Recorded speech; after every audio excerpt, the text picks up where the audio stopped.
So something happened that I didn't expect at all. Once again, when it comes to Pokemon Pokopia, the game that is absolutely taking over people's free time like it's nobody's business, this game continues to just get better and better with the different designs and creations and gameplay options as more people are now starting to beat the game and get into the end game. Not going to spoil it, but man, there's some crazy stuff. But it even gets crazier because this usually doesn't happen with the game, but Pokemon Pokopia has went up in review scores since it settled in at an 88. Usually it will either go down or it'll stay right at that score. Pokemon Pokopia has done the impossible and went up, and not only just went up, but went up 2 points to now be the only game when it comes to games released this year that is a Metacritic must buy the badge for 90 plus and above, a 90 rating and above. So we're going to talk about that and a lot more. But before we continue on, we are giving away a Nintendo Switch 2. All you have to do to enter is hit that subscribe button if you aren't already subscribed,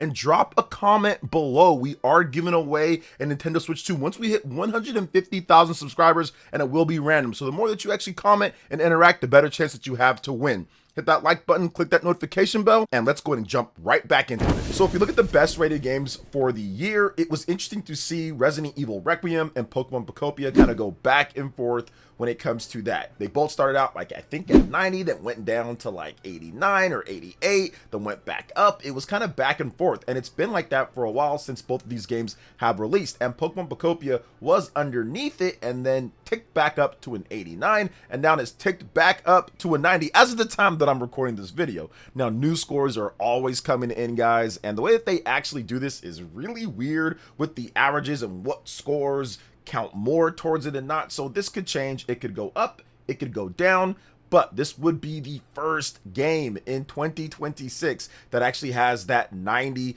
Metacritic must buy, which you need a 90 and above. And in today's day, with how many reviewers there are, most games getting 100 plus reviews, it's almost impossible. If you go back and look, there's only a handful of games throughout the year that will get a 9 score and above, get an average of that 90 and above. It's just really hard to do. Some of the better games, even Resident Evil Requiem, does not have that. Now it could go up just like Pokopia has, but to see Pokopia actually go up to a 90 score is awesome. And why is this important? Because some people think, well, it's just reviews, it doesn't matter. And true, if you don't care about the review scores, you don't have to care. It's about playing the game. It's about understanding what you like about games and getting into what you like. So it doesn't really matter if the score is at 88 or 89. It doesn't matter. Like, I played the game and it's incredible. I like it a lot. I can't say what score it is right now because I haven't beat the game. I had to kind of shelve it just a bit for Xenoblade Chronicles X Definitive Edition on Switch 2 so I can finally get that game done and review it for you guys. But I will get back to it. Pokopia just takes up way too much time,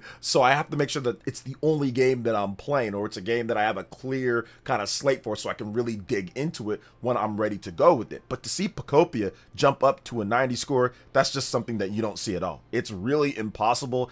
I don't recall the last game that went down 2 points below a 90 score Metacritic must buy, then crawled its way back up. I'm pretty sure there's been something, but when it comes to major games, it usually settles in at maybe a Metacritic must buy, but then it goes down over time as more and more people say, no, it's not that good, or other reviews come in, or maybe it just gets like a point down lower. I know like Xenoblade Chronicles 3, that happened to that game back in 2022. It was like at 90, then it got like a bad score, then it went down to 89. Fire Emblem Three Houses, I think, was also very close. So getting a 90 score, it's difficult to do. It's difficult to do, and it's even harder when you're 2 points below multiple weeks after the game has launched. It almost seems like it's pretty much done, but a few more scores came in and it jumped back up. Now, once again, it could go back down. I have no idea of knowing if it will or not, but I did want to give you guys a snapshot of the best games for the year. Now, you saw it a little bit. I do want to go over just a bit more here. For me, Resident Evil Requiem and Pokemon Pokopia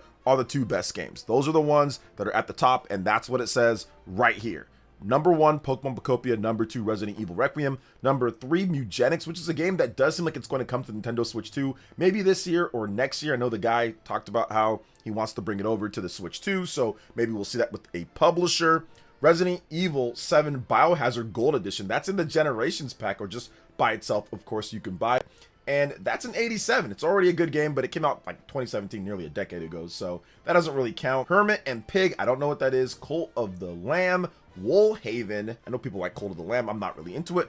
Perfect Tides, Station to Station, and Neo 3. I know good friends of the channel, Spawn Wave, John over there, he loves Neo 3, got the platinum in that game. So Neo 3 with an 86. Monster Hunter Stories 3, Twisted Reflection, very good game. Switch 2 version is rated lower because of some of the frame rate issues in the game, but it's an 86 with the PlayStation 5 version, so that's up there. And then Esoteric Ebb, or EBB, that rounds out the top 10 when it comes to the game. So right now you're looking at probably Pokemon Pokopia and Resident Evil Requiem as early Game of the Year contenders, and that's to join a stacked lineup of other games coming out that are probably going to review high, like for example Saros on the PlayStation 5. That should be a good reviewed game, as Returnal reviewed good on the PlayStation 5 back in 2021. You also have Wolverine and GTA 6 that are coming out this year, plus Fire Emblem Fortune's Weave. All those games should review pretty high and be up there for Game of the Year consideration, at least when it comes to review score. Now, winning Game of the Year, that's a whole other thing. Being nominated is one thing, or being a contender or up there with some of the games that reviewed well, that's one thing, but winning it, it's really difficult. So I think GTA 6 is going to win the Game of the Year, despite how good Pokemon Pokopia is and Resident Evil Requiem. I think GTA 6 is going to come out and review extremely high and just set all sorts of records when it comes to sales and everything. So I expect GTA 6 to review at least the bare minimum of a 93, 94, and probably higher than that, all the way up to like a 96, 97, maybe even higher, because mainline big GTA games always review incredibly well. They take their time and people just love them. So I expect that game to review incredibly high and be Game of the Year for 2026. But it's cool to see a Pokemon game, especially a spin-off, to be rated this high. This is the first time ever. There has been no Metacritic rating. Once again, part of the impossible here, there has been no Pokemon game that has ever rated on Metacritic a 90 or above. It was already the highest with an 89 and tied it first when it was 88, then went above it with an 89. That's the highest rated Pokemon game that Metacritic has charted since they started taking reviews. The original games, like the original Game Boy game, it's not on there, like Pokemon Yellow and all that. It's not on there when it comes to the original release. It's too old. But from when they started doing the Metacritic for Pokemon games, it's the highest rated one, and it's a spin-off, which is even wilder. So impossible when it comes to crawling back up to a 90 after being 2 points lower, and impossible here when it comes to it being a legitimate Game of the Year contender, which most of the time Pokemon games are not. They're just like, okay, there's a Pokemon game, it's for the fan base, it is what it is. So pretty cool to see it. People are really excited about it. I'm excited that Pokemon is back on Switch 2 with good frame rates and good resolution and everything like that. So definitely sets off the Pokemon era of Switch 2 exclusive right here. So what do you guys think about Pokemon Pokopia? Let me know in the comment section below. All right, moving on to the next topic here. We've got a big update when it comes to the Nintendo Switch 2 and how the system is faring. Now, one thing that I heard from some people, fake analysts, and pretty much just people just looking to clickbait, was that the Nintendo Switch 2 could be a Wii U situation, a Wii U 2, a GameCube situation, an N64 situation, and that isn't happening. We now have got word. Obviously, we know that the 17 million units, that's largest ever, fastest selling system ever for the first 7 months or so, actually a little bit underneath that. But now we actually have data that the Nintendo Switch 2 has passed 4.7 million units sold in Japan alone. That surpasses the entirety of the GameCube's life in the country. In Japan, it moved over 283,000 units for February alone, and March is even going to be bigger, as we've been getting updated numbers from the Famitsu, and those are above what February was, because February had Dragon Quest VII, which is good, and of course Mario Tennis Fever, which is also good. But Pokemon Pokopia has been a breakout hit that's been selling systems worldwide. I think that March is going to be an incredibly good month when it comes to the Nintendo Switch 2, with the sheer amount of people that are simply buying the system for Pokopia and then getting lost in other games like Donkey Kong Bonanza and Mario Kart World. There's just been an uptick when it comes to posts, when it comes to talk, when it comes to the perception of the system since Pokemon Pokopia came out, and things got even better because of the Nintendo Switch 2 boost mode. That boost mode essentially takes all of your Switch 1 library and enhances it for free. You just need the system and the game, and you get all of that to where games look significantly better dialed up to the panel, because it's taking the docked mode and putting that as the portable profile. So now you're not getting those low resolution portable profiles that we got for the Nintendo Switch 1 in portable mode. And on Switch 2, you're also getting a bump up. If a game has frame rate dips, it's probably fixed on the Nintendo Switch 2 naturally through the brute force emulation and part hardware that it does have. So you're getting a significantly better Nintendo Switch 1 experience, in addition to getting upgrades and getting a great Switch 2 exclusive library of games that's starting to build up. Donkey Kong Bonanza, Mario Kart World, Pokemon Pokopia, Mario Tennis Fever. There's just a number of games. Hyrule Warriors Age of Imprisonment, Kirby Air Riders. So much good stuff that's coming out, and more that's going to come out this year for me. Fire Emblem Fortune's Weave. That is the huge game that I'm so excited for on the Nintendo Switch 2, plus other stuff when it comes to just better resolution and frame rates for Switch 1 games running on Switch 2, like Metroid Prime 4 Beyond, Trails in the Sky, third-party stuff. Even Hades 2 is awesome on the Nintendo Switch 2 as a great indie game. Hollow Knight Silksong. So there's just so much to look forward to, and you can play that anywhere that you want. So I think that's the reason why the Nintendo Switch 2 is doing so well with these sales. It's becoming a platform that is really starting to surpass people's expectations and starting to get so many different types of games that it makes it a no-brainer to go ahead and pick up. And that's why Japanese gamers are picking it up in droves. And now you're starting to see that same level of excitement that Japanese gamers are having. You're starting to see that with Pokemon Pokopia here in the West. And it's pretty much what I've said. There was a lot of criticism and people saying that this system is just not great, and there was some stuff that was rightfully so. With game key cards or with Mario Kart World being 80, there was definitely some problems there, and I talked about those as well. But now we're seeing that a lot of people are picking it up and saying, well, wait a minute, hold up, there are some things that are not so good, but there's like a ton of things that make this way better than the Nintendo Switch 1 experience that I still play. So now I'm going to move on to this, and the boost mode, the sales here that we're getting, the games that are coming out, it's only going to go up from here, because we still have not received some of the biggest hitters that the Nintendo Switch 1 got early in its life. Switch 1 got a brand new big Zelda game. It got a brand new big 3D Mario game. It obviously got a brand new big Xenoblade game, all within the first 9 months. Switch 2 has not got that yet, with brand new big 3D Mario, brand new big Zelda, and it's going to get those. And when it does, watch out, the sales are going to jump even further. So what do you guys think about the Nintendo Switch 2 already passing the GameCube's entire lifetime sales in Japan?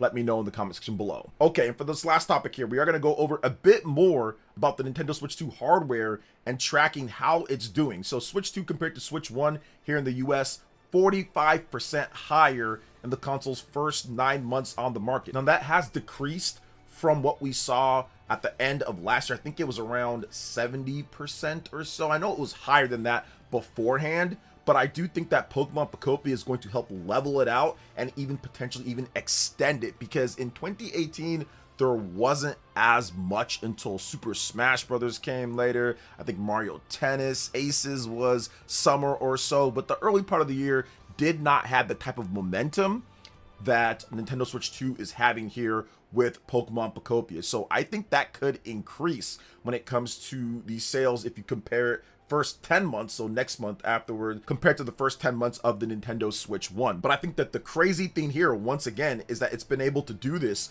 without having that big 3D Mario or that big new 3D Zelda. That is the wildest part about it. And when it gets those, once again, it could explode past that. One of the big questions that I get on my stream all the time is that, hey, OJ, can the Nintendo Switch 2 outsell the Nintendo Switch 1? And I usually say no, it can't, just because most systems have not outsold the Nintendo Switch 1. Console gaming has existed for decades upon decades, and there's only one system that has managed to sell more than the Nintendo Switch 1, and that is the PlayStation 2. And even that could be passed up pretty soon here, and even that could be passed up by the Nintendo Switch 1. Switch 1 could become the best selling system of all time. It's very rare. It's only happened 3 times in the history of the industry that a system has sold over 150 million units or 150 million units or more. So the chances of it selling that much or more are slim. But at the same time, you're starting to look at the lineup, you're starting to look at the price, you're starting to look at what's happening with the game industry and what's going on here. And some people are starting to doubt that because of Pokopia and because of the momentum the system is getting before they've gotten those biggest games that help push the Switch 1 to be what it is at this point. It got multiple big Zelda games, it got 3D Mario, it got all sorts of stuff, multiple big Pokemon games. Switch 2 doesn't have its first big new gen Pokemon game yet, and it's already outsold it by quite a bit. It does not have that big 3D Mario, does not have that big Zelda, does not have that big new Animal Crossing game, does not have that big Super Smash Brothers game. Within the first 2 years of the Nintendo Switch 2, actually a little bit less than that, it had 3D Mario, it had big Zelda, and it had Super Smash Brothers by the end of the year, plus a big Xenoblade game.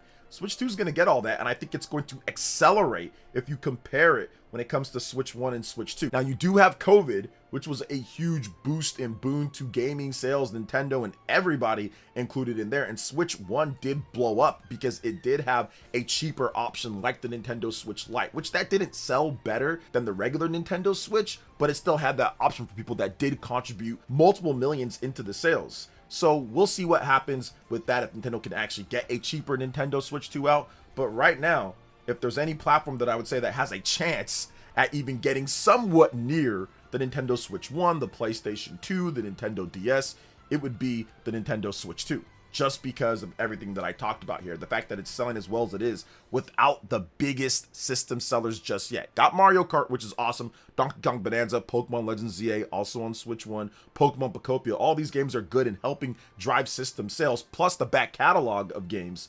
But wait till it actually gets those big new games that are built specifically for the platform. I think it's going to take off even more. So what do you guys think when it comes to everything that I talked about here? Let me know in the comment section below. All right, guys, that wraps it up for this video here. Thank you so much for watching. I do appreciate it. Please make sure you hit that like button, subscribe if you're someone new, click that notification bell, and check out my other Nintendo Switch 2 RPG content and more right here on screen. Thanks for watching. We'll catch you guys for the next one. Peace.